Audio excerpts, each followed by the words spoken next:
Hello बच्चों, let's see the question. The question says the source of proton for proton gradient within a chloroplast is.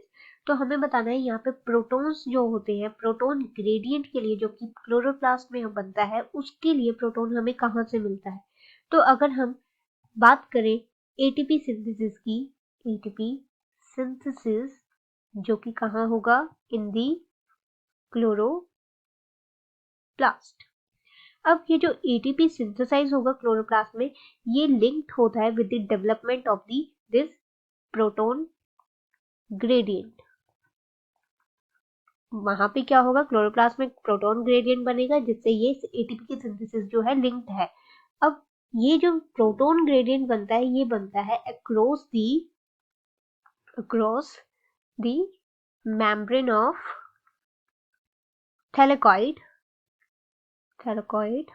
of the chloroplast.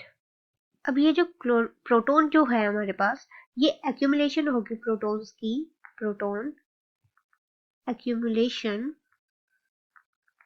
जो होगी वो towards the inside membrane होगी, toward inside membrane of chloroplast होगी, जिसको हम बोल सकते हैं ल्यूमन भी बोल सकते हैं, डेट इज दी ल्यूमन. तो यहाँ पे हमसे पूछा गया है कि ये जो प्रोटॉन ग्रेडियंट बनेगा उसमें जो प्रोटॉन होगा उसका सोर्स क्या है. तो अगर हम बात करें सोर्स ऑफ दी प्रोटॉन की, तो ये जो प्रोटॉन आएंगे वो आएंगे by splitting of the water molecule. Water molecule की जब स्प्लिटिंग होगी तो उससे हमें प्रोटॉन मिलेगा. The splitting of water molecule take place inner side of the membrane, और ये जो ग्रेडियंट है वो भी कहाँ बनेगा, inner side of the membrane.